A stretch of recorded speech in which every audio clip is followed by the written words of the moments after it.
Deus diz em Efésios capítulo 1, versículo 15: Desde que eu soube da sua fé no Senhor Jesus, do seu amor pelo povo santo em toda a terra, não deixe de agradecer a Deus por vocês.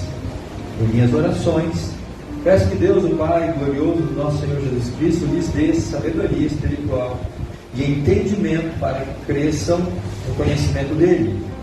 Oro para que o seu coração seja iluminado, a fim de que compreendam a esperança concedida àquele que ele chamou e a sua rica, gloriosa herança que ele deu ao seu povo santo. Também oro para que entendam a grandeza insuperável do poder de Deus para conosco, os que cremos. É o mesmo poder grandioso que ressuscitou Cristo dos mortos e fez sentar-se no lugar de honra à direita de Deus nos domínios celestiais.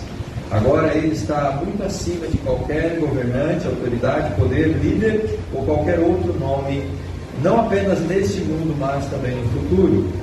Deus meteu todas as coisas à autoridade de Cristo e o fez cabeça de tudo para o bem da igreja. E a igreja é o seu corpo. Ela é preenchida e completada por Cristo, que enche consigo mesmo todas as coisas em toda a terra. Amém, meus irmãos? Respondendo à oração por sabedoria espiritual. O apóstolo Paulo aqui faz uma oração, e a resposta para essa oração sou eu e você. Então nós devemos responder positivamente a esta oração que o apóstolo faz. Nós vamos ver na sequência da exposição que ele pede 4 coisas, para que nós possamos então responder a essas coisas. Nós domingo passado vimos a primeira parte deste capítulo, onde o Pai nos escolheu. Nós vimos aonde o Filho, ele nos redimiu, e vimos que o Espírito Santo nos selou para a sua glória, para o louvor da sua glória. Agora então, diante desta tão grande salvação, ele vai orar para que nós possamos então compreender o poder de Deus, possamos entender as grandezas desse Deus. E não há outra resposta nossa para com Deus a não ser responder positivamente a esta oração. Quando nós falamos desse entendimento, nós vamos falar aqui de algumas riquezas, alguns bens que Deus ele tem nos entregado. E eu quero dizer para você, meu irmão, que existem algumas maneiras de nós nos tornarmos ricos. Você pode ser rico nascendo numa família muito rica. Você pode ser rico se casando com uma pessoa muito rica. Você pode ser rico ganhando na loteria ou no Nota Paraná. Você pode ser rico tendo um bom emprego depois de estudar e se preparar e ter uma boa profissão. O fato é que muitos esgotam essas possibilidades e não se tornam ricos. Eu não sei como você se enquadra nesse processo. Pensando em riquezas, em bens materiais, em heranças, porque nós recebemos uma herança do nosso Deus, há um projeto de lei que se discute o aumento da alíquota sobre grandes fortunas ou grandes heranças. Hoje chega a 8%, alguns estados é 4%. Quando seu pai ou sua mãe morre, você vai receber uma herança. Esse capital que você recebe, você tem que pagar um imposto. Hoje é em torno de 4 até 8%, mas há um projeto que quer chegar a 30% das grandes fortunas, das grandes heranças. Só que nós como cristãos, meus irmãos, descobrimos que quando nós aceitamos a Jesus como Salvador, nós já nascemos ricos. Amém? Quando você recebeu a Cristo Jesus e você se tornou uma nova criatura, você nasce para o reino espiritual. Você não nasce pobre, você nasce rico e muito rico. Agora, não basta descobrir ou saber que nós somos ricos. Nós devemos ter entendimento para usufruir dessas riquezas que o Pai tem nos dado. Nós devemos ter sabedoria para usar essas riquezas para a glória de Deus. Nós devemos compreender como viver para poder desfrutar dessas grandes riquezas que Deus ele tem depositado sobre nós, sobre as nossas vidas. Riquezas espirituais grandiosas que o Pai nos deixou através de Jesus Cristo, que estão à sua disposição e que você precisa usufruir. O desejo de Paulo aqui nessa oração, do verso 15 até o verso número 23, o desejo dele é que nós pudéssemos entender essas riquezas que nós temos disponíveis, para que nós possamos compreender essas riquezas. Entendendo e compreendendo, então, nós possamos aplicar essas riquezas. O apóstolo Paulo, ele começa dizendo no verso 15: eu soube da fé que vocês têm, eu soube do amor que vocês têm. Então aquele povo era um povo rico em fé para com Deus, em amor para com os cristãos. Mas Paulo queria que eles compreendessem ainda muito mais do que aquilo que eles já estavam vivendo. Ele sabia que a dimensão da fé era para com Deus, e a dimensão do amor era em relação às pessoas. Ele queria agora que aqueles irmãos, aquelas irmãs, pudessem de fato viver isso de maneira integral. E aqui na carta de Efésios, Paulo faz duas orações. A primeira é essa que nós acabamos de ler, para que o povo então pudesse ter sabedoria espiritual e entendimento. A segunda oração está lá no capítulo número 3, a partir do verso 13. Nessa segunda oração, no capítulo 3 e o verso 13, Paulo, ele ora, não para que o povo tivesse sabedoria e não crescesse nesse entendimento, mas ele ora para que o povo se fortalecesse interiormente. Então o apóstolo deseja que aqueles irmãos pudessem ser fortalecidos interior, e eles pudessem então ser capazes de exercer a sua fé e o seu ministério. A primeira oração ele pede por esclarecimento, e a segunda oração ele pede capacitação. Quando a igreja ela é esclarecida na palavra de Deus, quando a igreja é capacitada pelo Espírito Santo, essa igreja vai avançar. Amém, queridos? Nenhuma dessas orações que Paulo faz, ele pede coisas materiais. Ele vai pedir bens terrenos. O que ele pede são questões mais voltadas para o mundo espiritual e para a vida espiritual. A ênfase é sobre a percepção espiritual, o verdadeiro amor e o verdadeiro caráter cristão que nós tanto precisamos nos dias de hoje. Ele não pede que Deus lhe dê aquilo que eles não têm. Paulo vai pedir para que Deus revele aquilo que eles já possuem. Meus irmãos, nós não precisamos daquilo que nós não temos, falando em questões materiais. Nós precisamos conhecer e entender e usufruir aquilo que nós já possuímos. Se você analisar tudo que o Pai fez por você, se você buscar tudo que Deus já fez na sua vida, você vai ver o quanto Deus já te abençoou. Talvez o que falta para nós é fazer essa reflexão, esta avaliação, esta análise e poder compreender tudo que nós já possuímos. Já aconteceu de você ir na mercearia, no mercado, e comprar algum ingrediente, algum produto, chegar em casa e depois, quando você está arrumando lá o armário, encontrar aquele mesmo produto que estava lá guardado? Para os homens, você às vezes procura alguma ferramenta, procura um prego, um parafuso, você não encontra e você depois compra e depois você encontra aquilo que você já tinha. Muitos cristãos vivem exatamente isso. Já tem muito que Deus deu, mas eles ainda não entenderam, não encontraram, não estão usufruindo aquilo que o Pai tem nos dado. Paulo ora para que nós saibamos o que Cristo fez por nós. E a seguir, ele ora para que nós possamos viver à altura dessas bênçãos maravilhosas. Bênçãos que vão operar na nossa vida, no nosso dia a dia. Bênçãos que vão nos impulsionar para que de fato possamos cumprir a nossa missão. O apóstolo Paulo pede aqui 4 necessidades. Como que nós podemos responder à oração do apóstolo Paulo? Primeira coisa, no verso 17, quando nós conhecemos a Deus. Como que eu e você como discípulos, meus irmãos, como que nós como igreja vamos responder à oração do apóstolo Paulo? Quando nós, de acordo com o verso número 17, conhecemos a Deus. Ele diz assim: peço que Deus o Pai glorioso do nosso Senhor Jesus Cristo lhe dê sabedoria espiritual e entendimento para que cresçam no conhecimento dele. Deus quer que a sua igreja cresça em conhecê-lo. Deus quer que nós possamos conhecer o nosso Pai de maneira integral, de maneira total, de maneira íntima. O ateu afirma que não há um Deus a ser conhecido. O gnóstico vai dizer que se há um Deus, nós jamais podemos conhecer a este Deus.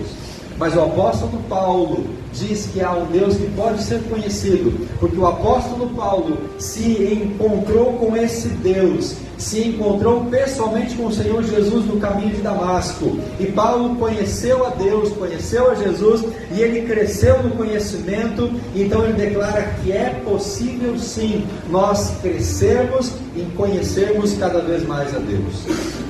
Irmãos, a nossa vida cristã não se resume apenas em vir à igreja, participar das celebrações. Nós precisamos crescer no conhecimento do nosso Deus. E é isso que Paulo está orando aqui. Ele no verso 15 já apontou a fé que a igreja tinha. No verso 15 ele já apontou o amor que aquela igreja nutria. Ele diz no verso 16 que não deixava de agradecer a Deus por aquela igreja.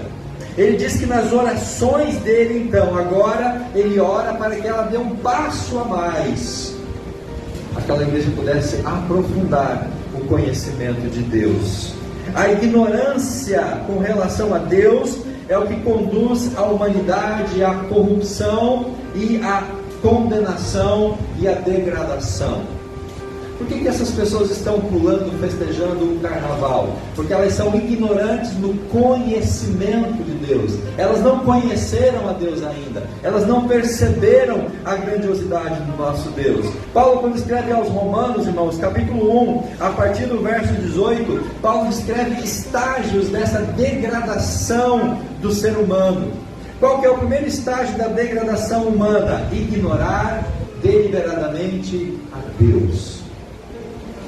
As pessoas ignoram deliberadamente a Deus. Por quê? Porque se não há um Deus, não há uma necessidade de prestar contas para esse Deus. Se eu não preciso prestar contas para Deus, eu posso viver de qualquer maneira. Então as pessoas, elas ignoram a existência e o Senhor, porque elas de fato querem fugir de um encontro ou não querem prestar contas a Deus. O segundo estágio, depois de ignorar a Deus, as pessoas se dedicam à idolatria, colocar outra coisa no lugar de Deus, substituindo Deus por outras realidades, e por fim, elas se entregam à imoralidade e à indecência.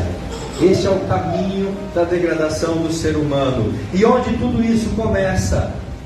Tudo isso começa na recusa de conhecer a Deus como Criador, como sustentador, como governante, como Salvador e como juiz.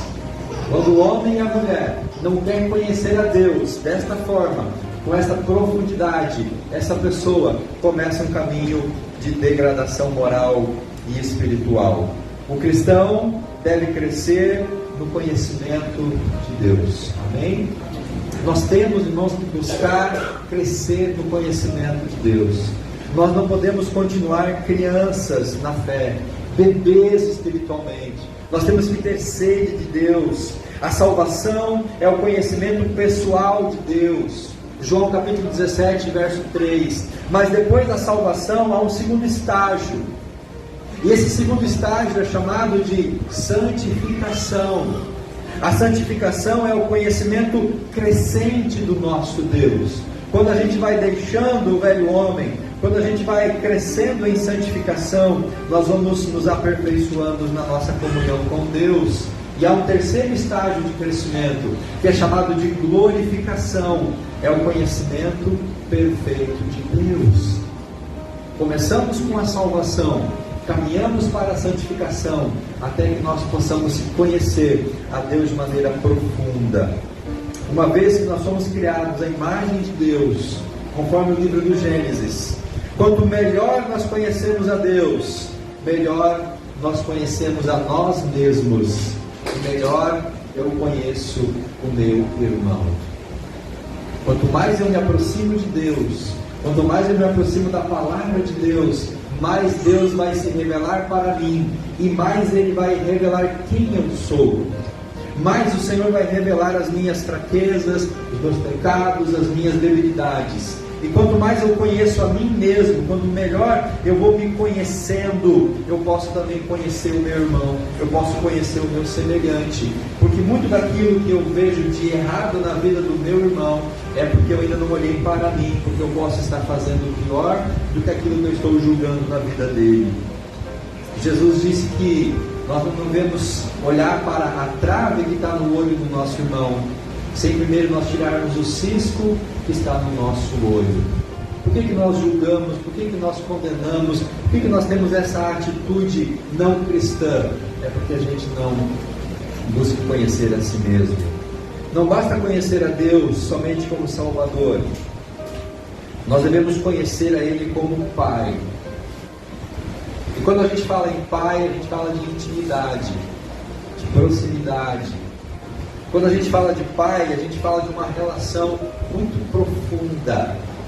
Você conhecer Deus como Deus é uma proposição, é uma esfera de relacionamento.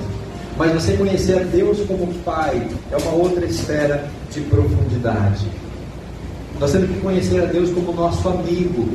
Moisés, a Bíblia diz que ele era amigo de Deus. Há uma canção que diz: não existe nada melhor do que ser amigo de Deus. Deus não é apenas uma ideia, um ser distante, um vovozinho que está lá no céu olhando para as coisas erradas que eu faço para me castigar. Ele quer ser o nosso Pai, o nosso amigo, Ele quer ser o nosso guia.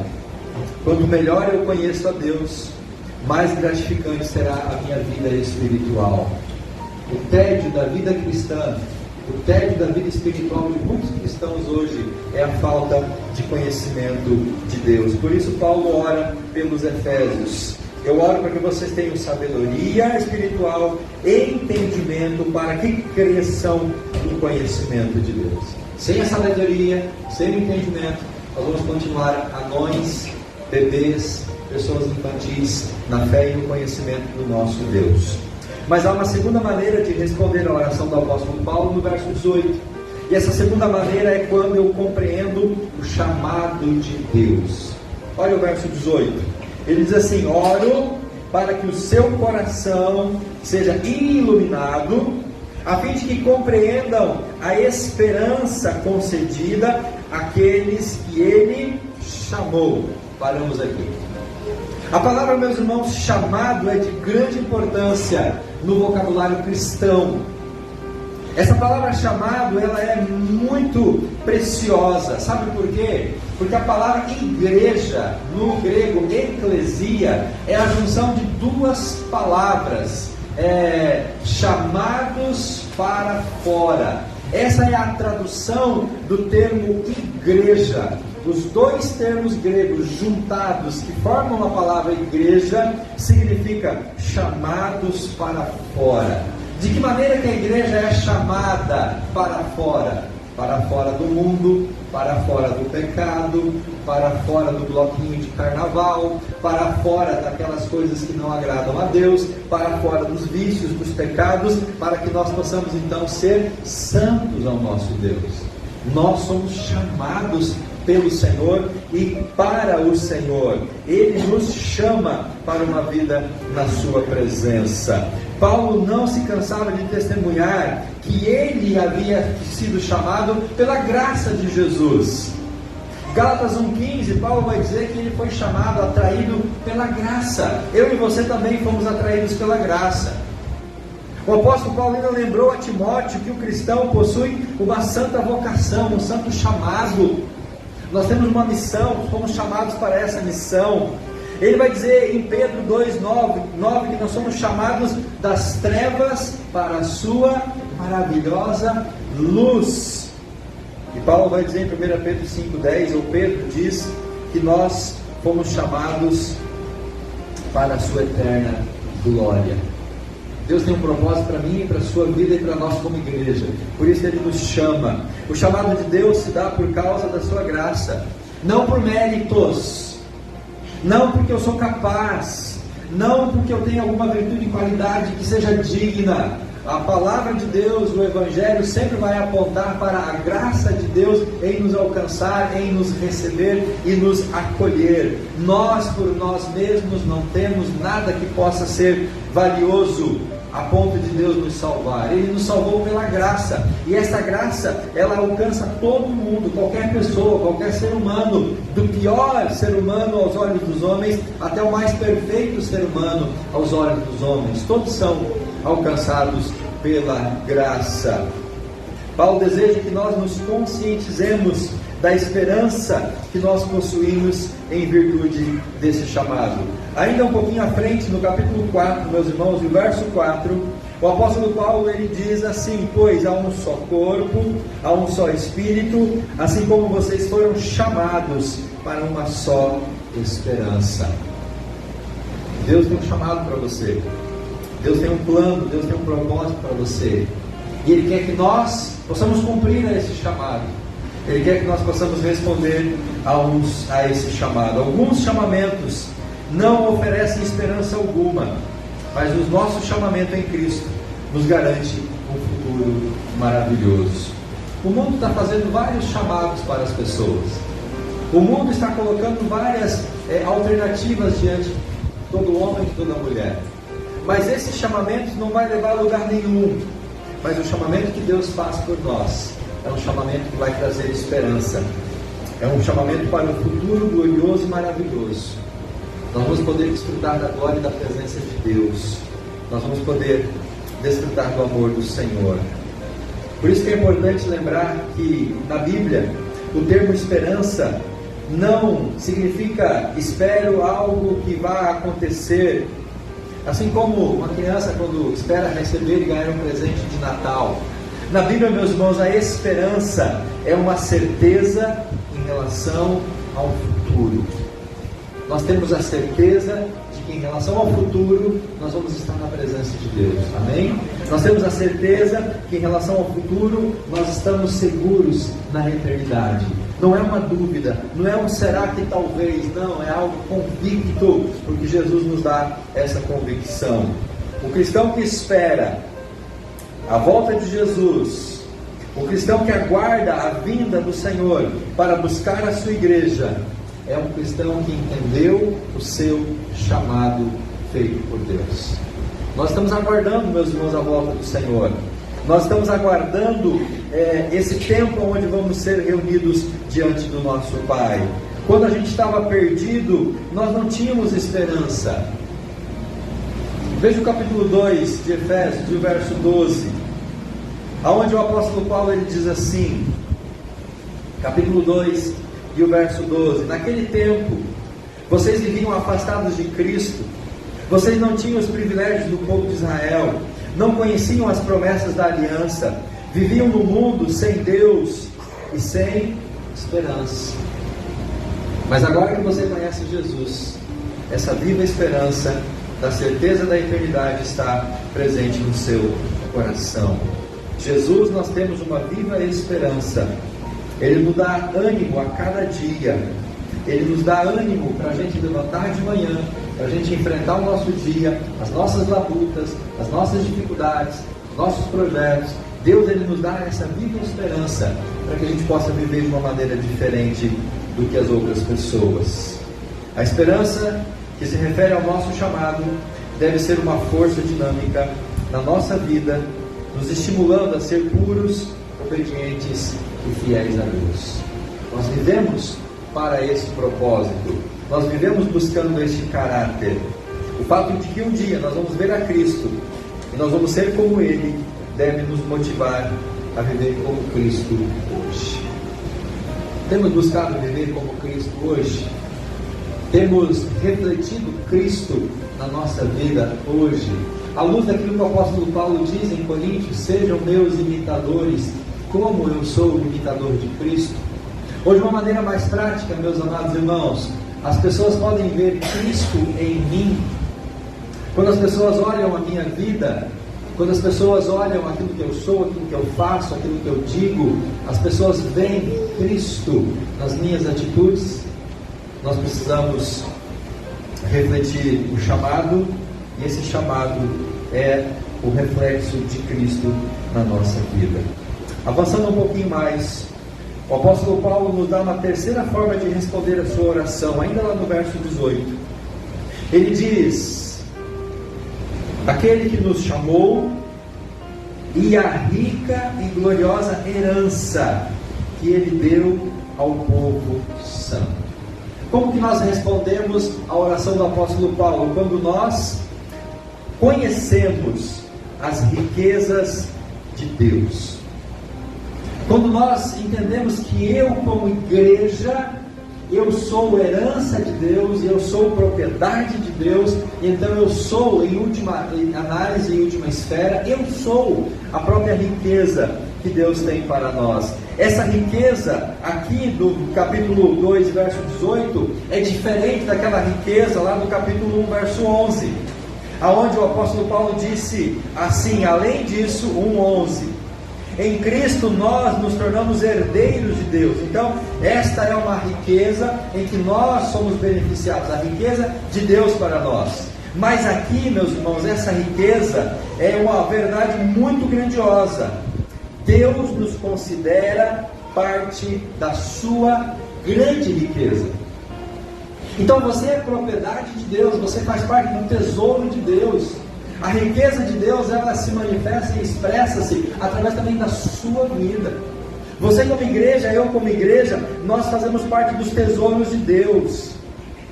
Assim como uma riqueza de uma pessoa traz honra para o seu nome, a igreja também vai glorificar o nome de Deus, por causa daquilo que Ele investiu em nós para nos tornar santos. Nós somos riqueza de Deus. Quando Jesus Cristo voltar, nós vamos viver para a glória da sua graça. Nós vamos poder glorificar e bendizer o nome do Senhor. Deus, Ele sempre vai nos tratar com base no futuro, não com base no presente. Por que nós somos riquezas de Deus? Porque Deus, Ele olha para nós com relação e com um olhar para o futuro. Mesmo as nossas falhas, elas são perdoadas por Deus, porque além das falhas, Deus, Ele vê em nós também virtudes e valores. 2 exemplos para você compreender isso. Quando Gideão ele foi covarde, o Senhor disse para ele assim: o Senhor é contigo, homem valente. Gideão estava rejeitando um propósito, um chamado de Deus. Deus queria que ele se levantasse para libertar o povo de Israel, mas ele negou, e Deus, em vez de repreender a negação dele, Deus olhou para o futuro e disse: o Senhor é contigo, homem valente. Um homem que estava se borrando de medo, Deus olha para ele e diz: você vai ser valente. Jesus declarou para o irmão de André: tu és Simão, filho de João, e tu serás chamado Cefas, que quer dizer Pedro. Quando Jesus pergunta, aquelas pessoas: quem vocês dizem que eu sou? Pedro se levanta e diz: tu és o Cristo, o Filho de Deus. Jesus então diz para ele: Pedro, você é uma pedra, você é um pedregulho, mas você vai ser uma pessoa muito importante. Gideão depois se torna um grande homem, um homem honrado, um homem valioso, que deu vitória para o povo de Israel. Pedro se tornou uma rocha. Pedro se torna um líder da igreja. Por quê? Porque Deus viu o valor que eles tinham. Nós cristãos vivemos no futuro. A nossa vida é controlada por aquilo que nós teremos quando Cristo voltar. Uma vez que nós somos a herança de Deus, nós vivemos de modo a agradar e glorificar a esse Deus. Eu e você temos muitos defeitos, eu e você temos muitas falhas, eu e você temos muitos pecados, mas Deus, Ele vai olhar a virtude e o valor que nós temos, porque nós somos a herança de Deus, nós somos o seu tesouro. Essa verdade indica que Cristo não entrará em sua glória prometida até que a igreja esteja presente para compartilhar com Ele da sua glória. Nós vamos completar a glória na eternidade. Nós somos aquele tesouro que está faltando para Deus completar a sua riqueza. Essa consciência deve levar o cristão a viver de maneira dedicada e consagrada ao Senhor Jesus Cristo. Você tem muito valor, meu irmão. Você é muito importante para Deus. Você é, à luz da palavra, riqueza aos olhos de Deus. E a última forma de nós respondermos à oração de Paulo está a partir do verso 19 até o final do capítulo 1. Paulo diz assim: também oro para que entendam a grandeza insuperável do poder de Deus para conosco, os que cremos. É esse mesmo poder grandioso que ressuscitou a Cristo dos mortos e o fez sentar-se no lugar de honra à direita de Deus nos domínios celestiais. A quarta maneira de nós respondermos à oração do apóstolo Paulo é conhecendo o poder de Deus. Entendendo, irmãos, a grandiosidade do poder de Deus. E esse poder, Paulo diz que ele é tão grandioso, que é aquele poder que ressuscitou ao Senhor Jesus Cristo. É o poder que está acima de tudo, de todas as coisas. Esse poder é a energia divina, dinâmica e eterna que se encontra ao nosso dispor. Meu irmão, você tem à sua disposição o maior poder possível de existir neste mundo. Maior do que qualquer bomba atômica que alguém tenha guardada para uma terceira guerra mundial. Maior do que qualquer autoridade, maior do que qualquer ser humano, maior até mesmo do que qualquer principado e potestade. Você tem à sua disposição o poder de Deus, e você pode usufruir deste poder de Deus. Você pode lançar mão deste poder de Deus. É como se você tivesse uma dinamite nas suas mãos, mas você estivesse lá quebrando uma pedra com um martelo de madeira e não usando esse poder. Muitas vezes nós não usamos esse poder a nosso favor. Muitas vezes nós negligenciamos esse poder, porque nós nem sabemos que temos esse grande poder. De que adianta possuir riquezas quando não se tem energia para usá-las? Muitas pessoas gastam a vida inteira acumulando fortuna, e quando chega a hora de desfrutar dessa fortuna, ela não tem mais saúde e capacidade para usufruir de tudo que ela guardou durante toda a sua vida. Muitos cristãos não sabem o grande poder que eles têm, por isso que eles não usufruem esse poder em seu favor. Ou o medo de que ladrão vai vir e vai levar as nossas riquezas. Aí nós não desfrutamos dessas riquezas por medo de que possamos ser roubados. Ninguém pode roubar a riqueza do poder de Deus que está na sua vida. Nós, cristãos, precisamos de poder por duas razões. A primeira delas, nós somos fracos demais por natureza para dar o devido valor e nos apropriar dessas riquezas, a fim de usar elas corretamente. É o poder de Deus que nos capacita a usar as riquezas de Deus.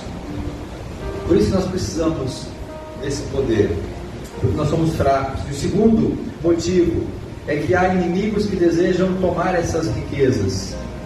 Jamais seríamos capazes de derrotar esses adversários espirituais com as nossas próprias forças, mas é possível fazer por intermédio do Espírito Santo. Capítulo 6 de Efésios, Paulo vai falar sobre a armadura de Deus para que a gente possa resistir a Satanás. A ressurreição de Jesus manifestou esse poder, e agora nós temos à nossa disposição esse poder.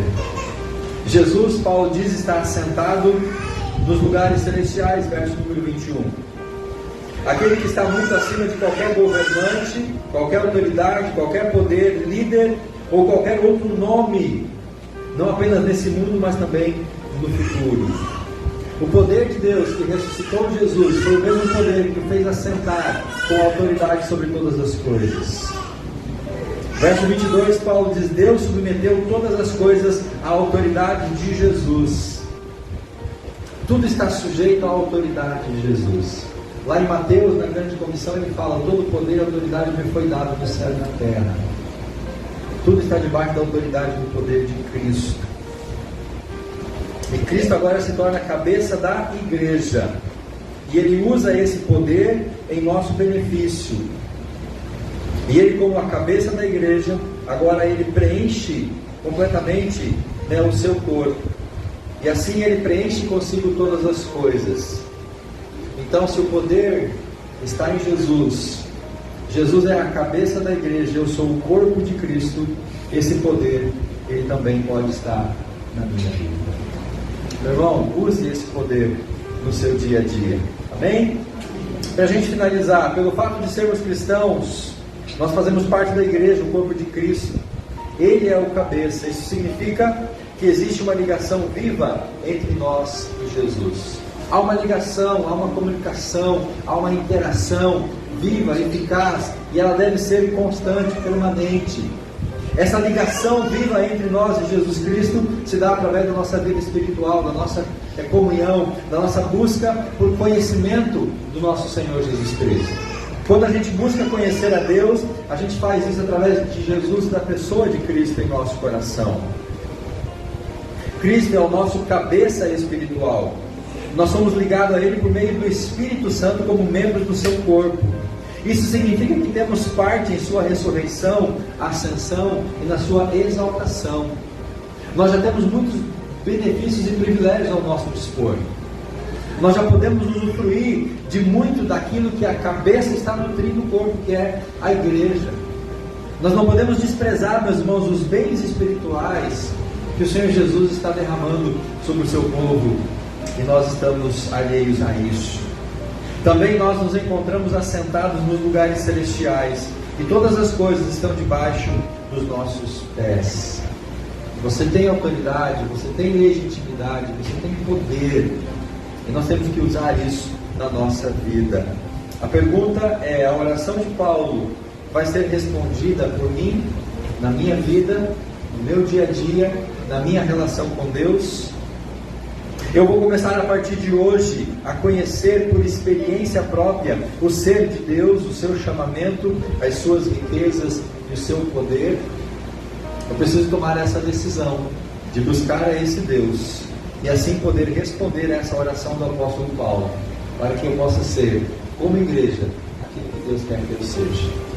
Feche os seus olhos, vamos orar. Deus, que desafio grande para nós poder conhecer ao Senhor. Que desafio grande para nós poder entender o seu chamado. Que desafio grande para nós poder compreender que nós fazemos parte das suas riquezas. Que desafio é, Senhor, poder compreender e usufruir do seu poder nas nossas vidas. Abre o nosso entendimento. Que a oração do apóstolo Paulo se torne uma realidade viva no nosso meio, na minha vida, nas nossas vidas. Que eu possa responder a esta oração no meu viver cristão.